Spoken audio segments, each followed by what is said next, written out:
आप देख रहे हैं हमारा YouTube चैनल दी सच्चा भारत और आज के इस बुलेटिन में आपका स्वागत है।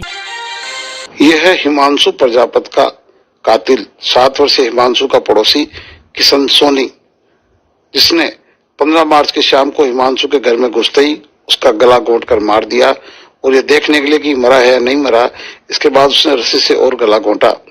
7 साल के मासूम को मारने के बाद अपने कमरे में ही उसका शव रख दिया और बाद में चतुराई से शव को आटे के कट्टे में डालकर नाले में फेंक आया। लेकिन वह आटे का कट्टा ही उसके लिए मुसीबत बन गया, क्योंकि उसके पिता सब्जी पूरी का ठेला चलाते थे। ऐसे में पुलिस ने उसी आटे के कट्टे की कड़ियां जोड़ते हुए उस तक पहुंची और शाम को उसको गिरफ्तार कर लिया और उसने कबूल भी लिया कि यह कर्म उसने ही किया है। कि आप लोगों को पता है कि 15 तारीख को एक बच्चा शिकार हुआ था, जिसका किडनैपिंग में मुकदमा दर्ज हुआ था खंडा फलसा थाने में। और आज दिन में रातानाड़ा थाना क्षेत्र के पोलो ग्राउंड के बगल में एक डेड बॉडी मिली थी, जो बाद में शिनाख्त उसी बच्चे के रूप में हुई थी। और इस संदर्भ में पिछले 3 दिन से ही खंडा फलसा SHO और ACP सेंट्रल, उनके और बाकी तीनों SHOs लगातार जो बच्चा है उसके घर के आसपास CCTV फुटेज और संदिग्ध व्यक्तियों की पहचान तलाश कर रहे थे। में टीम जो है कड़ी मेहनत करते हुए विभिन्न जो घटनास्थल पे अलामात थे उसको पकड़ते हुए, पीछा करते हुए एक संदिग्ध व्यक्ति जो था इस मामले में उसको अभी डिटेन किया है और उससे पूछताछ चल रही है।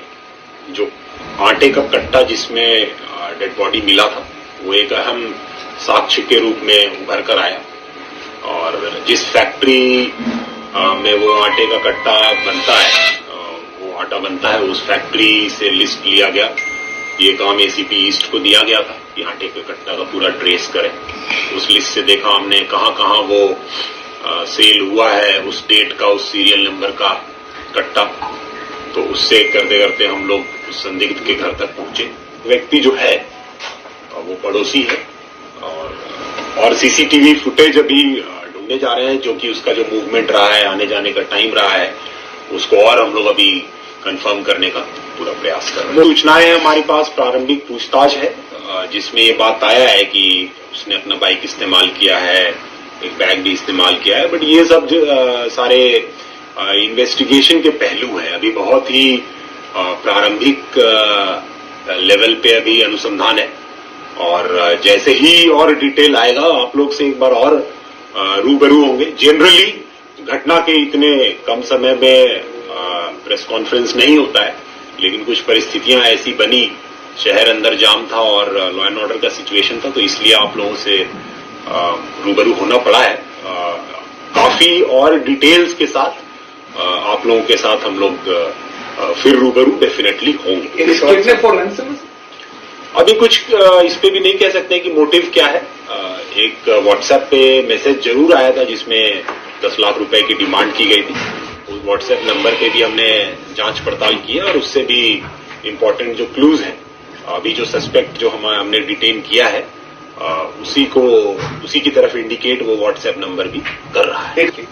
अभी तक की प्रारंभिक जानकारी के अनुसार हत्या के बाद मैसेज किया गया था और जो कि चौंकाने वाला बात है कि हत्या के बाद रैंसम का मैसेज क्यों किया गया। इस पे जैसा कि मैंने आपको बताया कि अभी ये बहुत ही प्रारंभिक स्तर पे है और जैसे ही और डिटेल आएगा आशा करते हैं कि कल आपसे एक बार और रूबरू होके कंप्लीट। बुधवार को दिन में हिमांशु का शव मिलने के बाद इलाके के लोग आकर्षित हो गए और शाम होते होते लोग सड़कों पे उतर आए और प्रदर्शन करने लगे। सड़कें बंद होने से पुलिस पर फिर दबाव बना। इधर दूसरी ओर पुलिस की टीमें लगातार दबिश दे रही थी और जो जानकारी मिली उसके आधार पर किशन सोनी को लाकर पूछताछ शुरू की गई और रात होते होते किशन सोनी ने कबूल लिया तो पुलिस ने आखिर खुलासा कर दिया कि उसे गिरफ्तार कर लिया है, जिसके बाद लोगों ने रास्ता भी खोल दिया। लेकिन बड़ा सवाल यह है कि 15 मार्च को बच्चा गायब होने के बाद ही अगर पुलिस एक्टिव हो जाती तो शायद क्या हिमांशु की जान बच जाती। आज पश्चिम बंगाल के चुनावी संग्राम में उतरेंगे प्रधानमंत्री नरेंद्र मोदी। सुबह 11 बजे पुरुलिया में जनसभा को करेंगे संबोधित। पीएम मोदी की रैलियों के कार्यक्रम में हुआ बदलाव। पुरुलिया में पहले 20 मार्च को होनी थी पीएम की रैली, अब 20 मार्च को खड़गपुर, 21 मार्च को बांकुड़ा और 24 मार्च को कांती मिदनापुर में जनसभा होगी।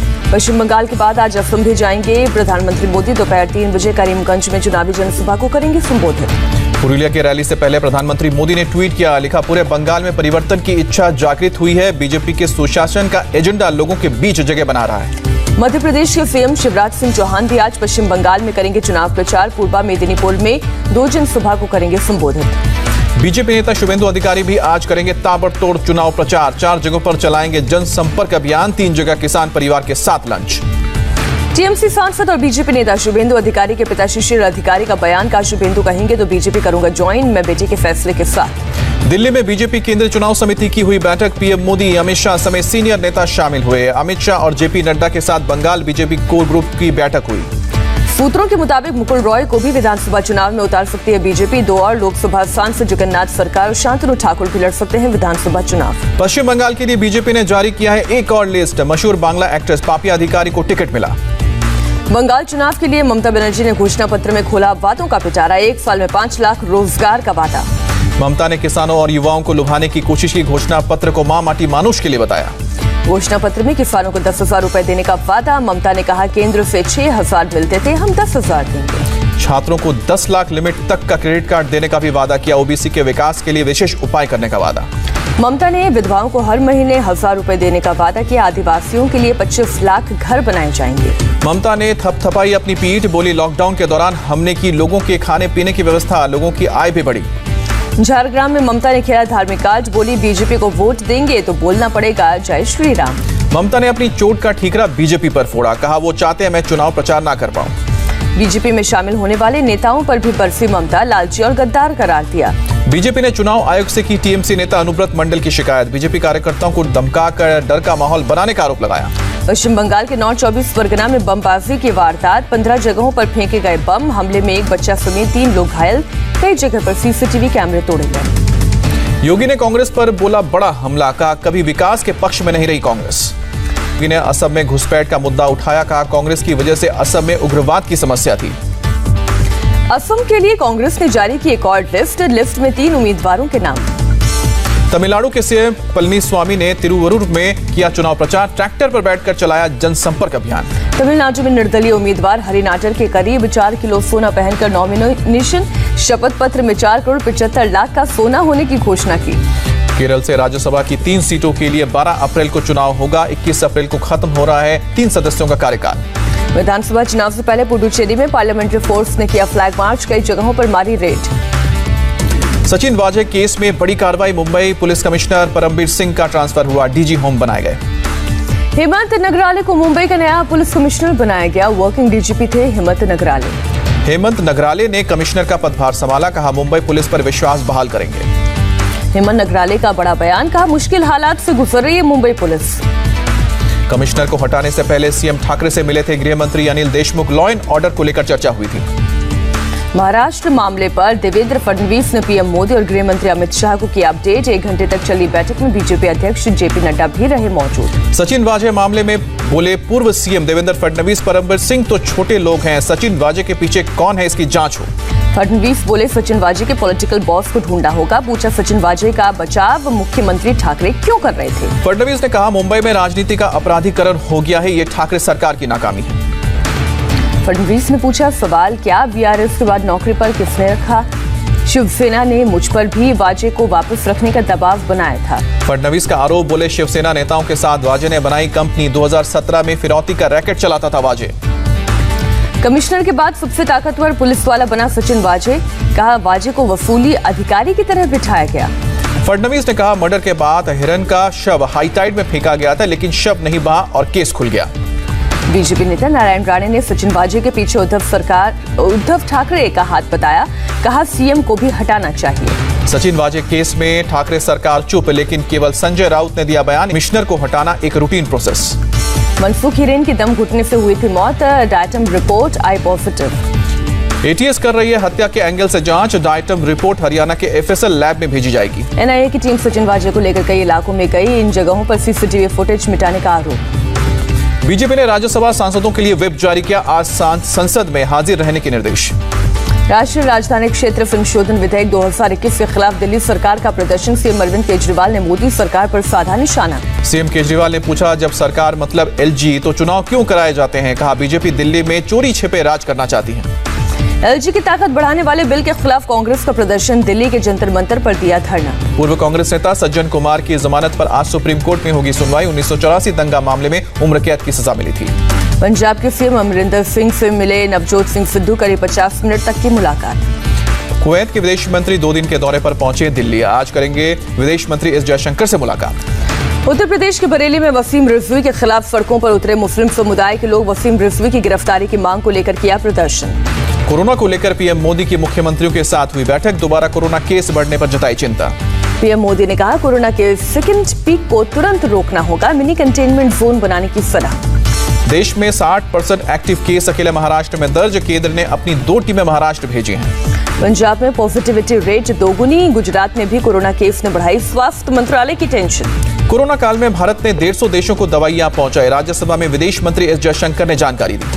दूसरे सीजन में नई ऊंचाई पर पहुंचा कोरोना। देश में एक दिन में 35,838 लोग संक्रमित। 171 लोगों की मौत। महाराष्ट्र में कोरोना ने तोड़े 2021 के सारे रिकॉर्ड। 24 घंटे में 23,179 नए केस। 84 मरीजों ने दम तोड़ा। नागपुर में कोरोना के 3,370 नए केस। 24 घंटे में 16 मरीजों की मौत। महाराष्ट्र के औरंगाबाद कोरोना के लगातार बढ़ते मामलों के बीच चंडीगढ़ में लोगों की लापरवाही। कोरोना गाइडलाइन का नहीं कर रहे पालन। बिना मास्क बाजार में दिखे लोग। फिल्म एक्टर और डायरेक्टर सतीश कौशिक हुए कोरोना पॉजिटिव। ट्वीट कर जानकारी दी। दुनिया में कोरोना के 12 करोड़ 16 लाख से ज्यादा केस। मौत का आंकड़ा 26,87,000 के पार। मॉडर्ना कंपनी का बड़ा कदम। 12 साल से कम उम्र के बच्चों पर वैक्सीन का ट्रायल शुरू किया। सीरम इंस्टीट्यूट की सीईओ अदार पूनावाला का बड़ा बयान। का WHO के दिए गए 2 अरब वैक्सीनेशन डोज का लक्ष्य चुनौतीपूर्ण। फ्रांस ने कहा, देश में कोरोना की तीसरी लहर आई। नवंबर के बाद फिर से आ रहे हैं रिकॉर्ड तोड़ केस। राजस्थान की एक पॉक्सो अदालत ने नाबालिग से रेप मामले में मौत की सजा सुनाई। कहा, जघन्य अपराध की यही सजा। दिल्ली के गाजीपुर में स्पेशल सेल की टीम का बदमाशों के साथ एनकाउंटर। पैर में गोली लगने के बाद आदिल नाम का एक बदमाश गिरफ्तार हुआ। 25 फरवरी को भलसवा डेयरी इलाके में पुलिसकर्मी को गोली मारकर घायल किया था। लखनऊ में बीजेपी सांसद कौशल किशोर के बेटे आयुष ने पुलिस पूछताछ में किया खुलासा। साले ने मेरे घर में छिपाई थी चंदन नाम के शख्स की पिस्तौल। उसी से हुई फायरिंग। आयुष का आरोप, अंकिता के अफेयर की वजह से हुई थी लड़ाई, जिसके बाद आदर्श ने उन पर गोली चलाई। राजस्थान के जयपुर में एक प्रकाशन कंपनी में तोड़फोड़। किताब में इस्लामिक आतंकवाद नाम के अंश छापने का विरोध किया गया। उपद्रवियों ने सुरक्षा में तैनात पुलिसकर्मियों से भी हाथापाई की। जयपुर पुलिस ने हमला करने वाले 4 लोगों को गिरफ्तार किया। यूपी के सोनभद्र में कोयला लोड करने आए 2 ट्रकों में अचानक लगी आग। ट्रक के ड्राइवर और खलासी ने कूदकर बचाई जान। फायर ब्रिगेड ने आग पर पाया काबू। गुजरात के वडोदरा में विजय वल्लभ अस्पताल में भीषण आग लगी। 17 मरीजों समेत 40 लोगों को किया गया रेस्क्यू। मरीजों को SSG हॉस्पिटल में शिफ्ट किया गया। दिल्ली से टनकपुर जा रही जनशताब्दी एक्सप्रेस 20 किलोमीटर तक पीछे की ओर दौड़ी। पशु से टकराने के बाद इंजन का प्रेशर डाउन होने की वजह से पीछे चलने लगी train. Janshatabdi express train Khatima station के पास जाकर रुकी। ट्रेन में सवार करीब 60 यात्री बाल बाल बचे। रेलवे ने गार्ड और लोको पायलट को किया सस्पेंड। दिल्ली एयरपोर्ट पर रियाद से लाए जा रहे लाखों रुपए के सोने के बिस्किट बरामद। कस्टम की टीम ने सोना ला रहे दोनों यात्रियों को हिरासत में लिया। उत्तराखंड के चमोली में ITBP की टीम कृत्रिम झील पर पहुंची। ग्लेशियर के हिस्सा टूटने से हुआ था भयानक हादसा। उसी दौरान बनी थी ये झील। यूपी के आगरा यमुना एक्सप्रेसवे पर यात्रियों से भरी हुई बस पलटी। 14 लोग घायल। संतुलन खोने के बाद हुआ हादसा। पूर्वी यमन के एक शहर में बैलिस्टिक मिसाइल से हमला। हाउती विद्रोहियों पर हमले का शक। 2 की मौत। यमन सरकार की सेना और हौती विद्रोहियों के बीच फिर से शुरू हुआ संघर्ष। दर्जनों विद्रोहियों की मौत की खबर। नाइजर में बंदूकधारियों के हमले में 58 लोगों की मौत। साप्ताहिक बाजार से लौट रहे थे सभी लोग। हेती में बागी पुलिस कर्मियों का उपद्रव। कई पुलिस स्टेशन में लगाई गई आग। जेल में बंद अपने कई साथियों को छुड़ाया। अमेरिका में एक पुल से लटका पिकअप ट्रक। रेस्क्यू ऑपरेशन चलाकर 2 लोग बचाए गए। भारत और इंग्लैंड के बीच T20 सीरीज का चौथा मैच आज अहमदाबाद के नरेंद्र मोदी स्टेडियम में शाम 7 बजे से होगा मुकाबला। सीरीज बचाने के लिए टीम इंडिया को हर हाल में जीतना होगा मैच। 5 मैचों की सीरीज में इंग्लैंड फिलहाल 2-1 से आगे है। आज के मैच में केएल राहुल ही रोहित के साथ करेंगे ओपनिंग। कप्तान विराट ने किया कंफर्म, 3 मैच में 2 बार 0 पर हुए हैं आउट। आज के मैच में शार्दुल ठाकुर की जगह नवदीप सैनी या फिर दीपक चाहर को मिल सकता है मौका। स्पिनर युवेंद्र चहल की भी आज के मैच में हो सकती है छुट्टी। सीरीज के 5वें और आखिरी वनडे में भी भारतीय महिला टीम की हार, दक्षिण अफ्रीका ने 4-1 से सीरीज जीती। हार के बाद कप्तान मिताली का बयान, का सीरीज की तैयारी के लिए नहीं मिला वक्त। पहले T20 में अफगानिस्तान ने जिम्बाब्वे को हराया, 48 रन से अफगानिस्तान ने दर्ज की शानदार जीत। ऑल इंग्लैंड ओपन चैंपियनशिप में भारत की खराब शुरुआत, के श्रीकांत और पी कश्यप अपने पहले ही दौर में हारकर बाहर हुए। और ऐसे ही नए अपडेट पाने के लिए द सच्चा भारत चैनल को सब्सक्राइब कीजिए। धन्यवाद।